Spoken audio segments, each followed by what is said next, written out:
Oh, you're right. There's the key signing party at 7. So yeah, an hour at most.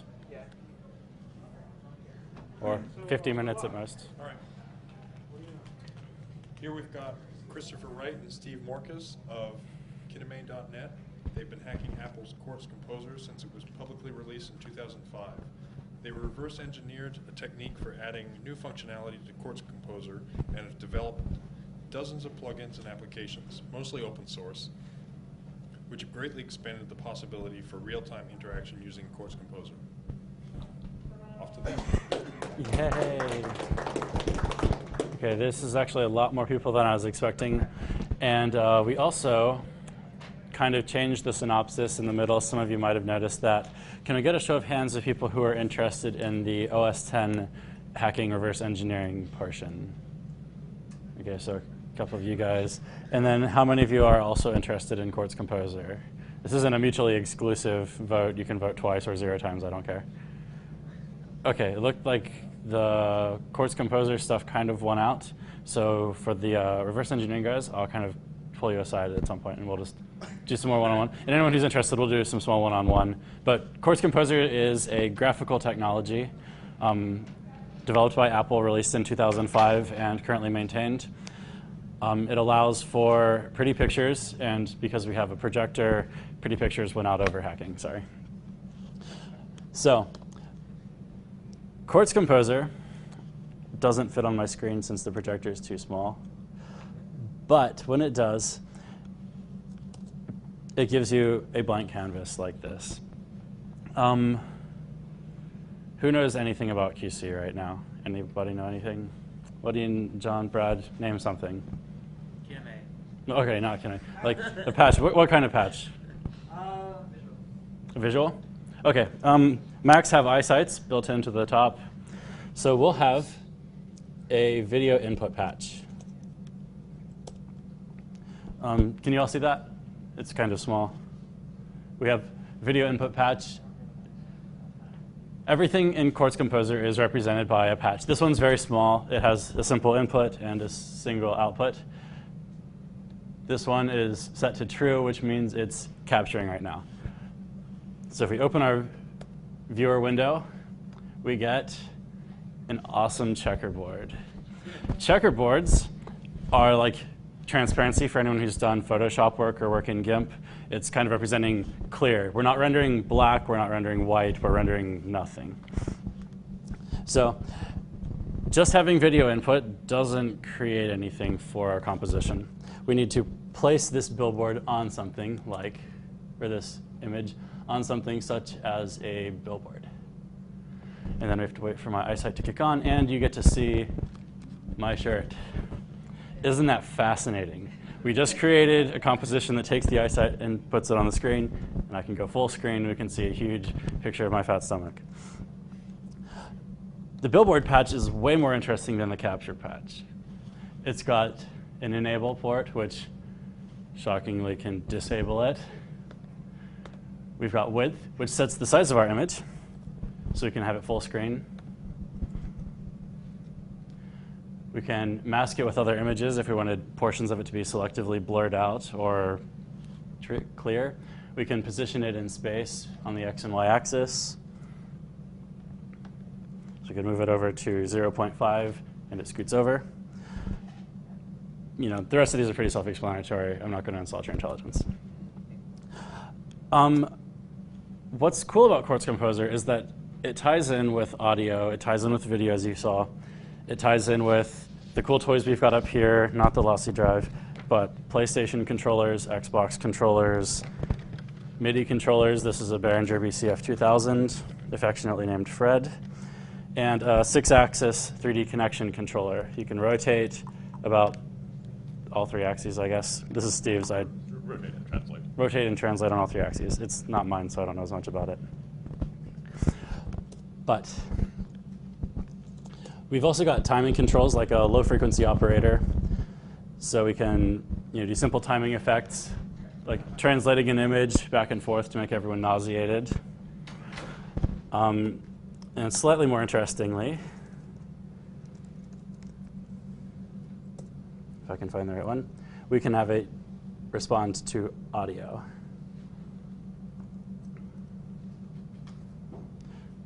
So now, as the amplitude of my voice gets louder, or if I clap, the picture gets bigger, smaller. We can have it control the brightness or the color tinting. We can have it control rotation.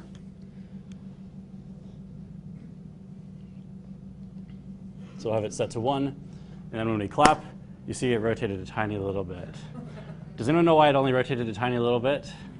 Radians versus degrees. Yeah, well, not really radians versus degrees, but yeah, degrees are really big, 0 to 360. And the audio level goes from like 0 to 1. So really loud is 1 degree of rotation. That's not very spectacular. Luckily, there's a math expression patch, so all that cool stuff that you may have learned in 5th grade or 6th grade, or maybe you fell asleep during math class, I don't know. You can type in math expressions to scale values, translate values, do basic trig, all kinds of stuff.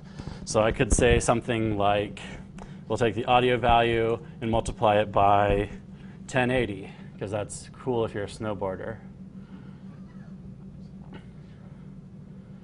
And then we'll take the output, which is the audio level times a whole big number, stick it to rotation. And then Matt, you want to whistle or clap? And then we can have this picture spinning and freaking out, responding to audio. Before we get too far along, so does anyone have any questions or thoughts before we go more in depth with QC? This is all built into the OS? You Yeah. didn't do anything special? To get the editor interface, you have to install the developer tools, but that comes on the installation disk. But the actual framework that's driving it comes on every Mac without the developer tools. So you can build it into other applications. We actually have some 3D patches where you can import models and textures, and then we have an offline rendering system so you can render like 3D graphics and have a QuickTime movie spit out at the end. It's kind of cool. That's your stuff. Yeah, that's our stuff, which was part of the NSHacker thing. By default, Chords Composer isn't quite as rad as it looks on the screen. We've spent the past 2.5 years developing all kinds of little tweaks to make it, more tractable to ourselves. Did you want to talk about private patches then? Or not private, but like plugins that we've created any? Sure. Okay. Yeah, I'll let you go ahead and plop out something. So I'll hand it over to Steve to talk about some of the patches that Kineme, as our shirt says, has made. Okay. Yeah, a little background information here. For about the last decade and a half or so, Chris and I have been working together on various interactive video projects. We started out with working mainly in Linux with totally written from scratch software we were using to analyze incoming audio and generate visualizations. This was like 98, 99-ish, and we were doing this for live music performances. And we later got into using the same technology to take multiple streams of video and be able to interact with those live and be able to take the analyzed audio inputs and manipulate the video in various ways. And then along came Apple and Chords Composer around 2005, and we discovered that, hey, they've done something kind of similar, but with a pretty slick user interface. So we might as well kind of collaborate with them and make use of the user interface. And the problem was that originally when it was released, Chords Composer had fairly limited amount of inputs and outputs and filters that were available to be used within Chords Composer, and we were thinking, since this interface here is very generic, it takes something, you connect it to something else, and then do other things, that we might as well extend this and add as many inputs and outputs and filters as we can. So in late 2005, we worked on reverse engineering a technique to add plugins to Chords Composer.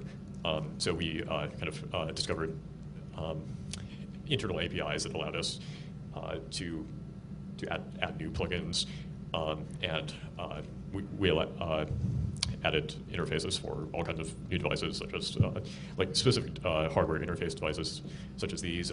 We've added audio support. We've added an advanced particle simulator, and Chris has done a ton of work on the 3D mesh loading and manipulation. So we're going to give you some examples of that stuff here.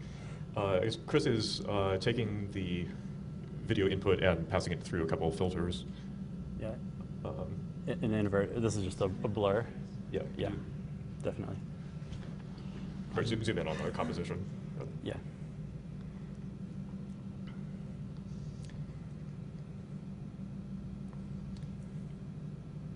Okay, so the video input is connected into the CI cheap blur, which it's called cheap blur because it's fairly inexpensive in terms of GPU cycles consumed.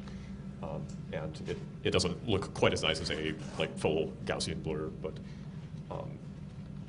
it conveys the basic effect. So that's the camera is now going through the blur into the billboard, and you can CI stands for core image, which is another technology built into OS X, which allows for GPU accelerated image manipulations. So using Course Composer, you can chain together any number of core image filters. You can have them feed back into each other. You can develop your own core image kernels, so to write core image code or GLSL shader code that runs directly on the GPU for really fast per pixel manipulations. And it's very easy to lay out a graph of patches to do whatever you like with the visual input. So do you want to continue? Sure. Okay, after I destroy the mic. So as Steve hinted at, most of the video processing in Quartz Composer takes place on the GPU. Does anybody know what that means? Yeah, your CPU is free to do other cool stuff. The GPU is the graphics processing unit. It's not quite as powerful as a CPU in terms of generic performance, doing loops and conditionals and branches if you're familiar with programming. But what the GPU excels at is doing the same operation millions and millions of times extremely quickly. There's a Core 2 Duo processor in this, which means that there are 2 programs or threads running at the same time. Kind of cool. So we've got Course Composer running. The GPU will typically have between 100 and 500 processors running in parallel at the same time. For pixel operations like blurs, filters, whatever, that's extremely nice because it's doing the same thing. So having it massively parallel works really well. For an ordinary program, Solitaire or Office or whatever, it doesn't really help. But for graphics stuff, it's wonderful. So as Steve said, core image stuff we can chain together the output from our invert filter to our blur filter. So now we are taking the camera, we're flipping brights to darks, darks to brights, so everything turns weird, white and blue. Yes. And it's then blurring that. And we can chain together these as far as we want. Quartz Composer is also very intelligent. It notices that if the input doesn't change, the output won't change. So if we don't have, video inputs producing new frames all the time, but if we had a static image, like our wallpaper or the duck hunt picture, if you saw our show last night or whatever, it processes that once and then saves the results. That can give it extremely good performance if you're using a fixed set of assets. If you have a set number of images that you're working with, you can do really complex filters and it'll process those on startup, and then you've got really nice processed images that you can deal with really fast. You can texture map them, you can pop them on spheres, cubes, shapes, you can deform shapes using GLSL, all kinds of really cool stuff. So billboards, pretty easy to understand, but they're also pretty boring. We'll have, actually, one of our patches, if I can learn to spell, is a torus patch. How many of you know what a torus is? What's the shape of a torus, Brad? A donut. A donut. So it's a little cooler than a sphere or a cylinder. It's like a cylinder wrapped around you. Yeah, you took geometry. Yep. So who can see the cylinder in this? Or the torus in that, yeah. What's wrong with the torus? It's not shaded, yeah. It looks kind of flat and boring. Now we can rotate it about the up axis. We'll rotate 90 degrees. And now we're looking at it on the edge, but it's still flat, so we're kind of missing some depth information.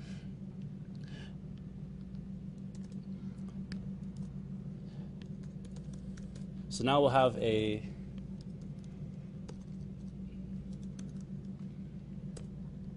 kind of a new idea in QC, is the idea of a macro patch. You saw how we connected all these little noodles and stuff.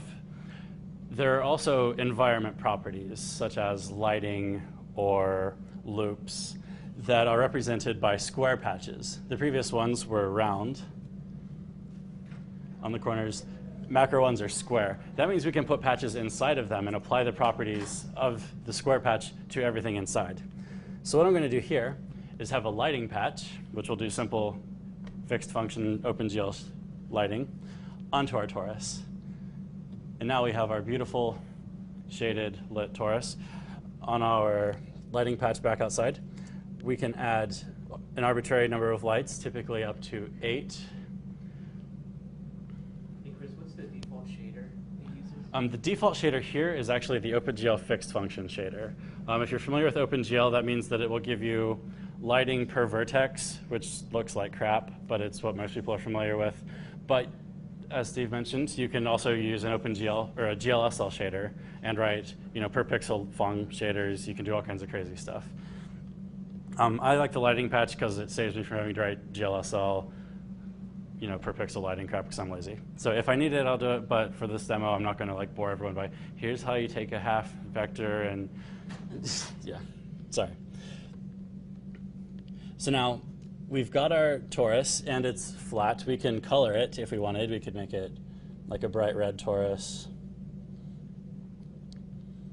We can put the mouse patch in there and we can have it follow the mouse around.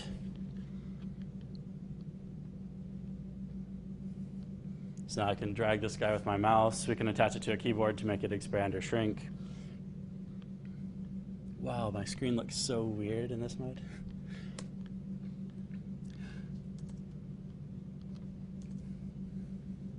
We can also take our texture from our camera and stick it onto this torus. And since it's red, it gives us a really ugly filter on there. And we'll stick it back to white. And now we can, that's kind of cool with the logo spinning around there.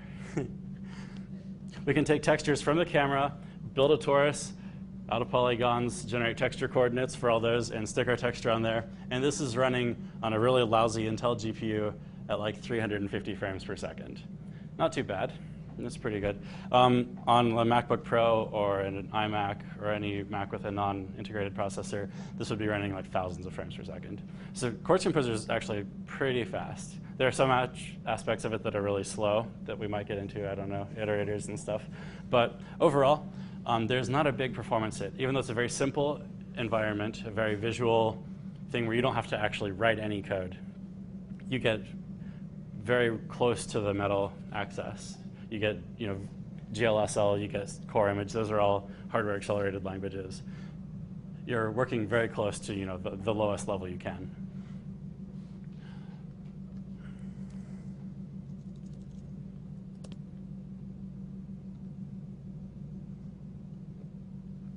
We can reuse the texture multiple times and have, a sphere and a cylinder or torus. Someday I'll learn my shapes. Are there any other principles that I should go into? Trackball. Okay. And if you can think of anything, that's a good idea. Another cool patch that's a favorite of mine is called the trackball patch. It allows you to, in effect, grab this in3 space and spin it about with your mouse. Kind of cool. You can also control that with the PlayStation controller by controlling rotation and stuff. But for really simple 3D previews, we can check out basic shapes. If we're trying to figure out the lighting on something, you can toss it in here. It's with our 3D tools, you can take 3ds meshes, MD2 meshes, FBX meshes, some AutoCAD meshes. You can plop them in here and kind of view them with the texture. Spin them all around without having to write an application to do it yourself. If you're doing CAD, you've probably got a nice system that does that anyway, but if not, then maybe this would help you out. Do they have to be CSG models or handle polysoup models? Yeah, Kinema 3D actually handles polysoup, and it actually will evaluate splines too if you have NURBS patches. But those are all custom things that aren't in QC by default. Yeah, currently, Kinema 3D does not handle CSG, but we're looking at supporting that in the future. CSG stands for constructive solid geometry. Yeah, so you could taking like platonic solids and combining them using Boolean operations. So you can like have a sphere and subtract a square from it. It doesn't support that yet, but it's something we're working on.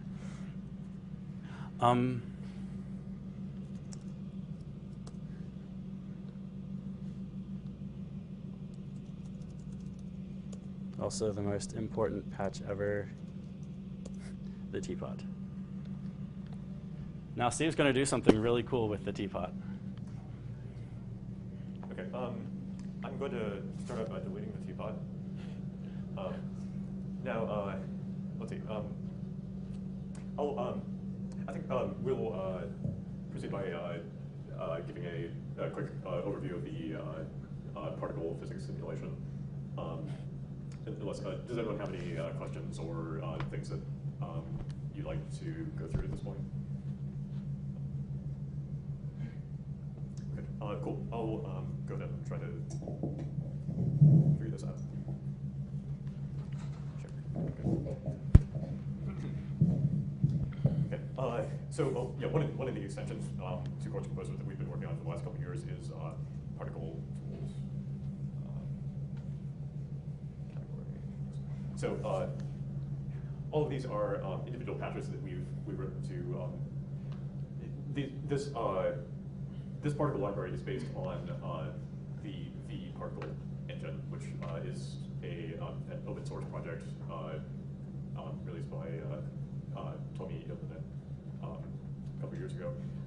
So it was originally a C++ class library, and we basically took the individual C++ classes and exported them as or built interfaces for them for the Quartz Composer. So every object is now represented by a patch, and you can create relations between them. So we can start out with, for example, a particle scene. This is where the main computation of the particle dynamics happens. Let me zoom in a little. So to improve performance, like if you have a ton of particles in a large volume, and the particles are all interacting in some way, if you want to have one particle test against interaction for another particle, when you have to iterate through the entire scene of particles. So it's basically a big O of n squared operation, which doesn't scale very well. So V handles this by using an octree division. So you can set up, like it divides 3D space into octants, and recursively divides these octants into more octants, and depending on how many particles are within each of those regions. And then based on the distance between the particles, a particle only has to test its neighbors that are very close by, and this increases performance a lot. Because it drops the n squared to something a little closer to n log n-ish, I think. Yeah, the particle scene does the computation. It's pretty flexible. Let's see. We can have a particle renderer, which, so this is just the math, the calculus behind the physics simulation. Then we do the particle renderer, VBO, for example.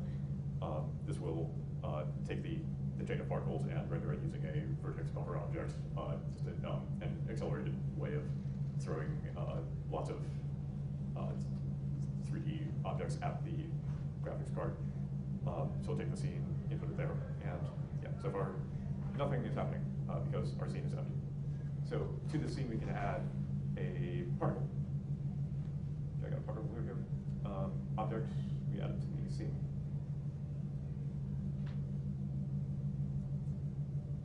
Yeah. And yeah, it's not very exciting. Visualize visible.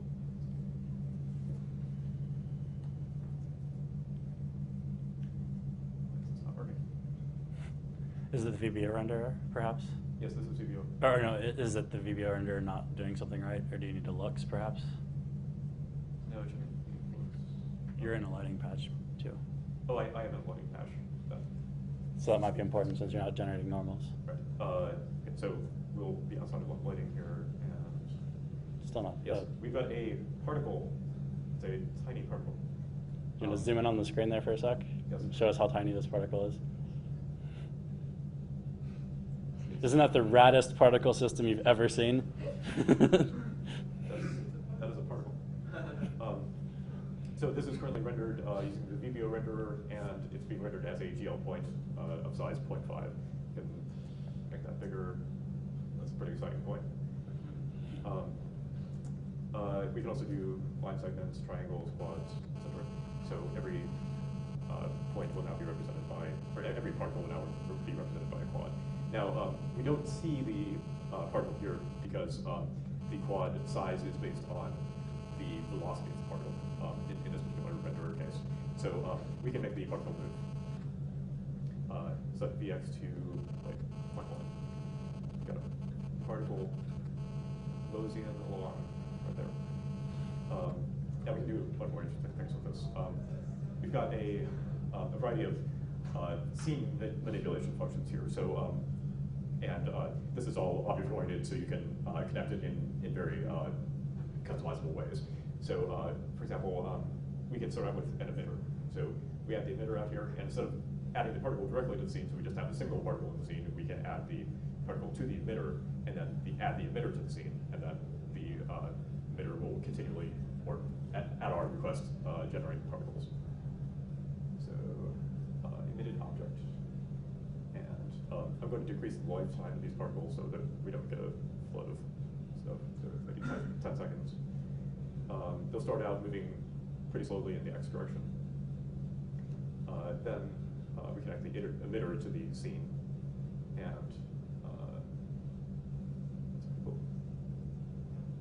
yeah. So what's happening here is we've got the emitter stationary, and then a bunch of particles traveling slowly. The particle's pretty huge. We can reduce the size of the particles, maybe 0.1. Yeah. So 0.05. Do you want to put all that in a trackball so we can kind of rotate it in 3 space and see what's that going to? Yeah. Okay. So. Name, search. Trackball. So yeah, as Chris demonstrated earlier, the trackball lets you move things around easily with the mouse. So first we're clearing the screen, then we go into trackball, and inside of here we're going to plot the particle system. And now I can drag around and kind of look into the end of the particle system. These particles are flat, and they're all very uniform. So as a next step, we can add some randomization to this, or other operators to change the way in which the particles are emitted. For example, we could take the LFO, the low frequency operator patch that Chris demonstrated earlier, and we could use that to alter the location of the emitter dynamically. So the emitter, we could have it follow the path of a sine wave and emit particles back and forth. So the LFO by default is giving us offset of 0.5, amplitude of 0.5. So if we set the offset to 0, then it will be centered around the origin, and it'll go between negative 0.5 and positive 0.5. We can then attach the output of that LFO to, say, the X position of the emitter. What?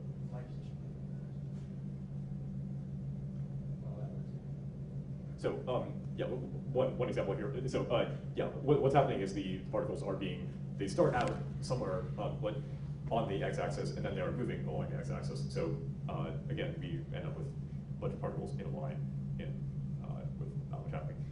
As Brad mentioned, a more interesting way to do this would be to put it on the y-axis, for example, and that didn't happen.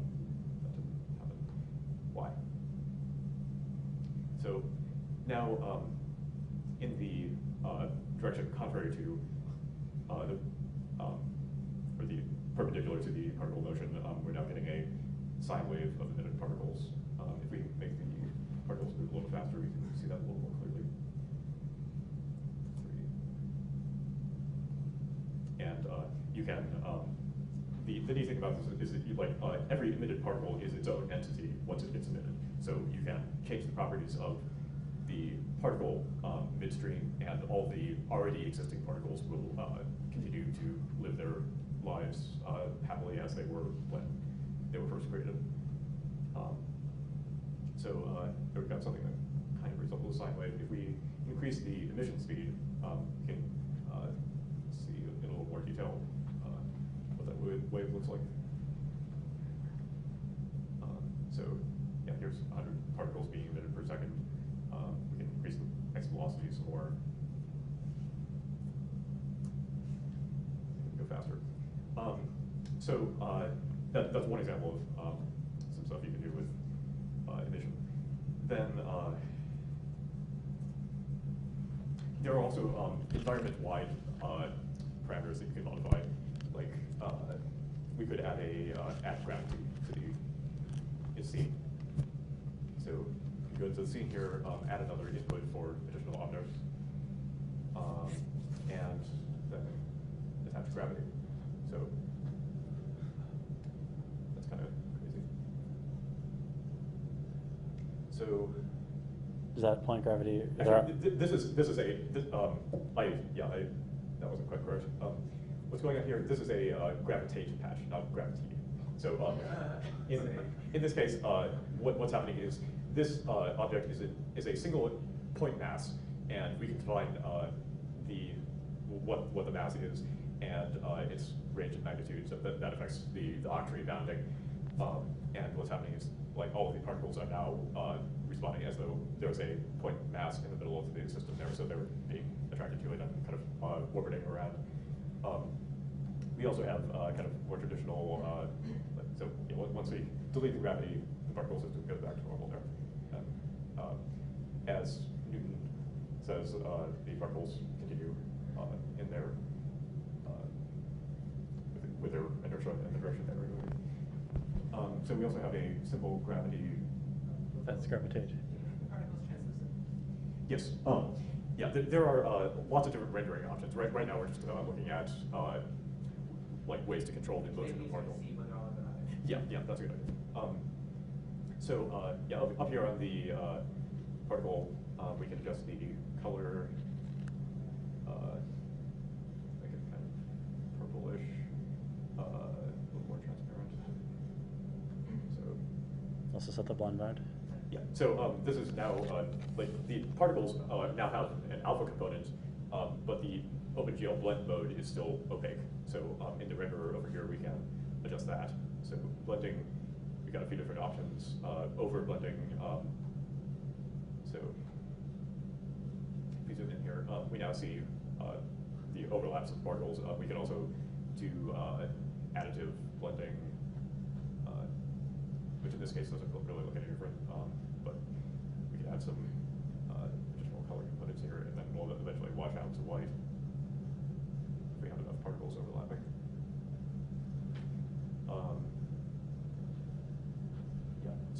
When particles overlap now, they since all red, green, and blue components are now in use, eventually they will add up to 100% and we get white.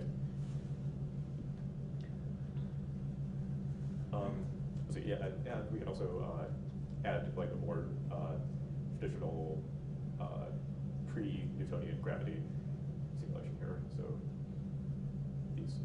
this just causes things to fall down, assuming that the Earth is down below, that the Earth is flat and so forth. Got the nice negative 9.8 gravitational constant in there. You can reduce that so they don't quite fall as fast. See the stream trailing off the distance there. We can also make it positive gravity. The neat thing about math is that you can throw in whatever crazy numbers you want, and it does the right thing, even though it has nothing to do with physical reality. This is just generating simple quads, geo-quads here. We also have several different renderers, Kinemate 3D objects, so this will take an instance of a 3D mesh and render it at every particle point. So you could feed it a sphere or a teapot or a face, a sculpture, whatever you had a 3D file of. yes. And there are a few other options where, like, instead of actually rendering the output to the screen, it will give you a structure of values, which then you can feed into like JavaScript or a rendering system of your choice and do whatever you want with. And you can add textures, like I could add the eyesight camera built in here very easily just by connecting a single patch. Like replace the LFO with the microphone? Sure. So yeah, LFO result here is going into the y-axis, so I can kill that. Particles now just travel in a stream or a kind of curved parabolic path upward. Then yeah, audio input and volume peak. We can make the y position of the emitter. Would you want to make that the x velocity, maybe? Actually, yeah, that's a good idea. So volume peak will be initial velocity of the particle. So the louder, excuse me. So the louder I talk, the more They spread initial velocity the particles have.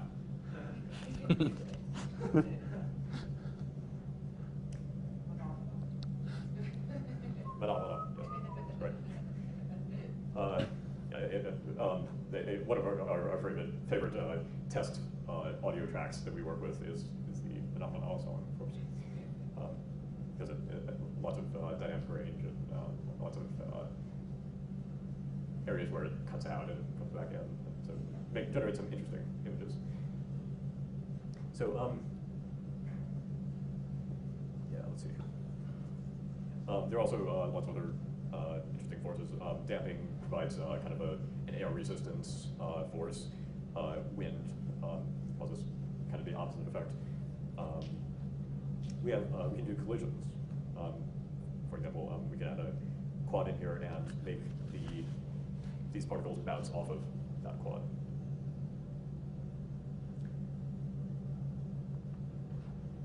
So I need to change the renderer here because this thing doesn't get rendered in the VPO renderer for some reason.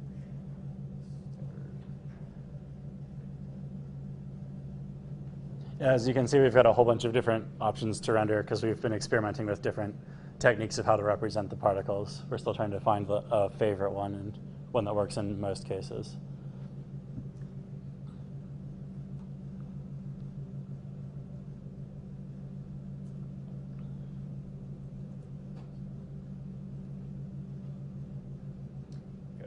Those particles are gigantic.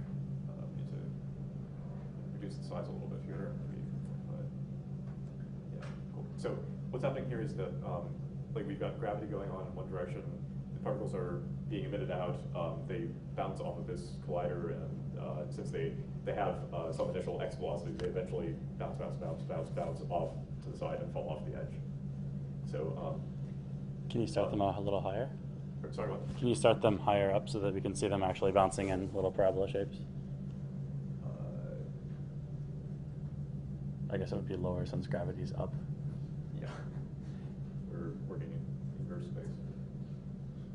So, yeah. And we can adjust parameters of the collider to be bouncier or increase the friction as things are sliding along it. And also, since the system is fully object-oriented, you can take a collider and you can run it into the emitter. So you have colliders that are moving across the scene, they're being emitted and being destroyed. You can have colliders colliding with other colliders. You can have gravity, like point masses, colliding with colliders, and then point masses interacting with each other. Do like the n-body simulation this way. Wonder if I have that. I don't think it'll find the snow leopard one, which you don't want to deal with right now. Yeah. So yeah, it's pretty easy to set up the n-body problem where you have a series of point masses and you just start things running and watch them interact.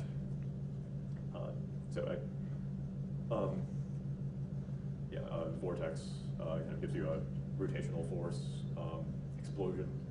Pretty cool.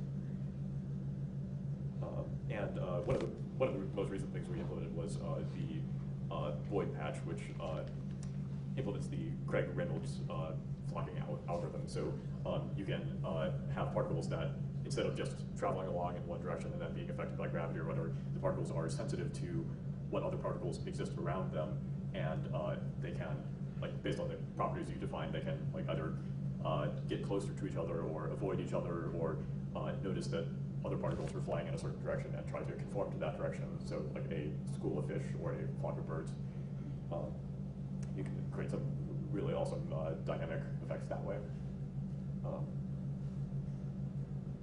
Let's see, Chris, do you want to take it from here? Sure.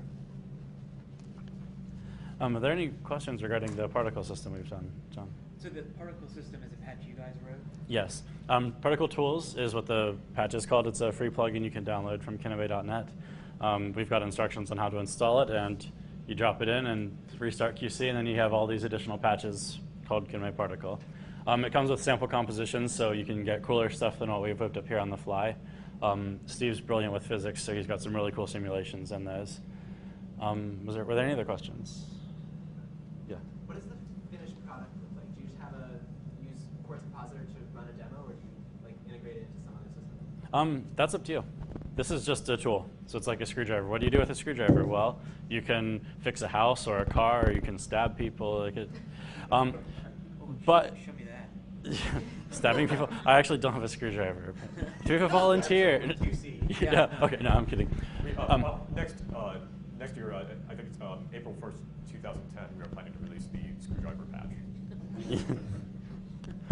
But yeah, by default, if you save this, you'll get a composition file, which is like a whatever.qtz.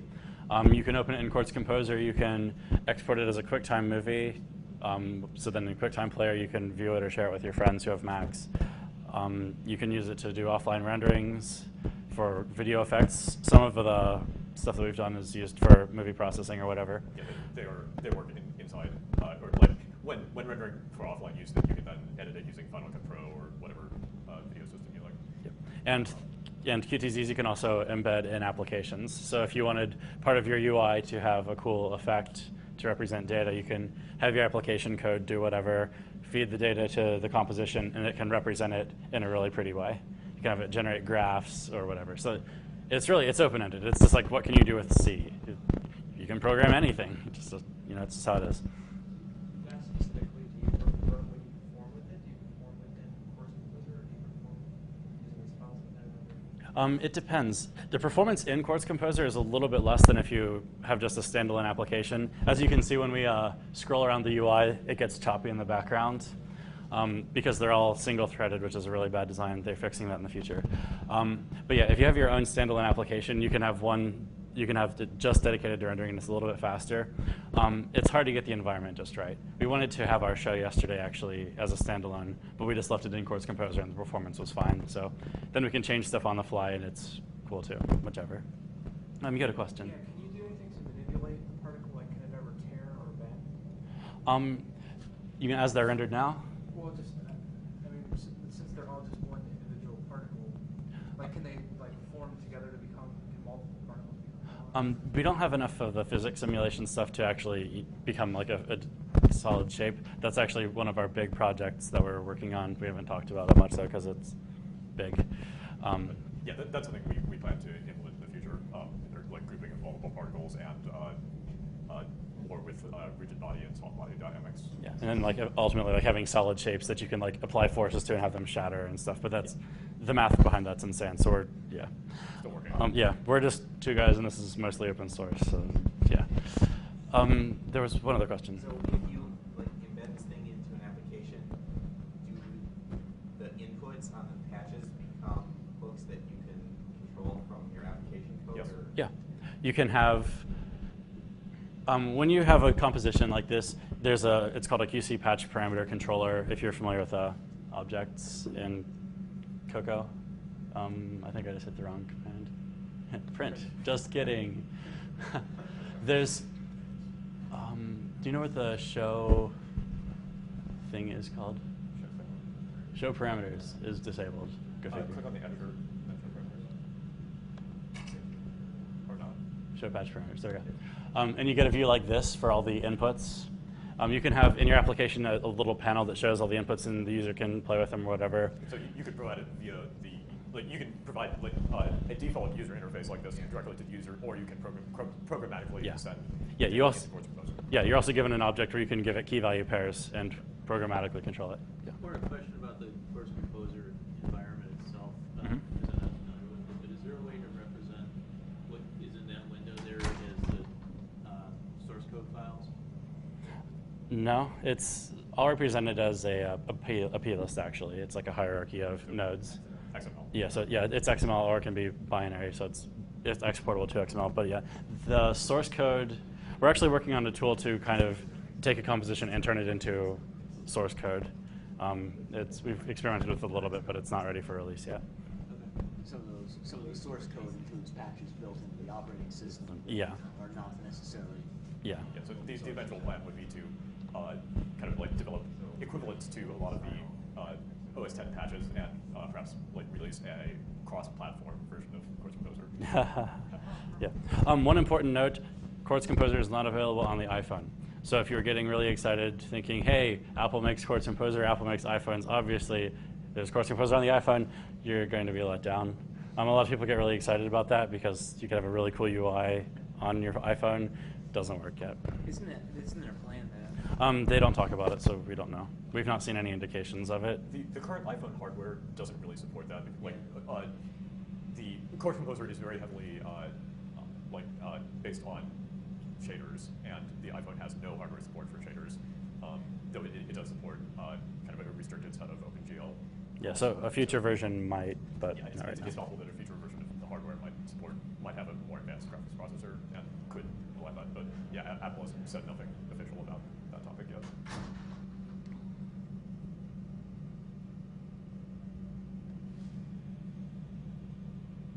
See, does that work? Here's one of the compositions that Steve and I were working on. This is an intermediate form. We have a finished one on the silver laptop that I can't plug into the projector. But this one is actually, it responds to the mouse so that you can spin around a 3D space. And inside, you can see some of the things that we've connected to. We're using the trackpad, doing some math, 3D transformation so we can take a scene and rotate it. So we're doing essentially the trackball, but manually because we did it for some weird reason. I don't know. We were wanting to control it with a device other than the mouse. Yeah. Yep. Yeah, the explanation's logical but long and boring. And then here, we have a GLSL shader that is taking a texture and deforming a whole bunch of cubes based on the brightness of the texture. So bright parts stretch the cube out, and dark parts squish the cube down. So you get kind of like a weird growing and shrinking city effect. And here's this patch is called GLSL shader. And if you open it up, you actually have vertex shader code, horribly written by yours truly, and fragment shader code, which is embarrassingly simple and boring. But yeah, anyone who's familiar with GLSL, this is direct code that programs the GPU and runs it on the GPU. So there aren't any intermediate steps. It doesn't try to hold your hand. It just gives you raw GLSL access. Yeah, this is fast. Yeah, and it makes it wildly fast for what it's doing. The GLSL is built into QC, so that's, yeah. Then we've got some iterators to kind of create a grid. We walk over each row and each column and render a simple cube that's always the same size. GLSL stretches it and deforms it, performs the lighting so that we have like a dark side and a light side like the Force. Iterators are what's giving you a performance hit. Yeah, that's one of the performance hangups that we're trying to deal with. If you render lots of 3D shapes in iterations, it bogs down really quickly. So we're getting a mirror, 90 frames per second? Yes, this is only 90 frames per second, and there's only 70 or 80, or I guess there are 64 cubes, so not many faces. This should be screaming, but it's QC kind of lagging there. I don't. So if you were to generate that as a single 3D mesh and load it via like our 3D extensions, you could get much better performance. But kind of in a pinch, we just use the iterator and just yep, it was good enough. Which one's this? One of the things that we also added was some audio support, and our time is getting really short. So we can have like frequency analysis. If you wanted to do audio levels or VU meters in an application, you can kind of show highs and lows. I think this is actually taking pre-recorded audio, so it's not matching up because it's using pre-recorded stuff. And you can like hear the music, but I usually keep my speakers off because that's annoying. Yeah, so that's Chords Composer in a nutshell. It integrates with QuickTime, it integrates with applications, it integrates with Cocoa. You can view it in Safari. So if you own a Mac, QC is already in there. It's a pretty pervasive technology. It ties together all of the interesting effects that QC has, or that OS X offers. Any last questions before the key signing people stomp on our parade? How hard is it to write your own patches? It depends on how familiar you are with Objective-C. One of the scripting capabilities of QC is a JavaScript patch. So if you're familiar with JavaScript, you don't need to make a custom patch. You just program the logic there. But if you want to write your own, like the particle stuff, we had to write Objective-C code that interfaced with C++ code, and it takes time. If you're comfortable with programming, then it doesn't take much. But The API is very straightforward. It's basically just like you create a single object, and you have several methods on that object that get called at various times, like to set up rendering, to do the actual rendering, and then when rendering is complete. Yep, and that's about it. All right. Anything else? Okay, then. Thank you. And yeah, all of our plugins are available on kitame.net. Most of them are open source, freely available there with lots of active forums and wiki discussions.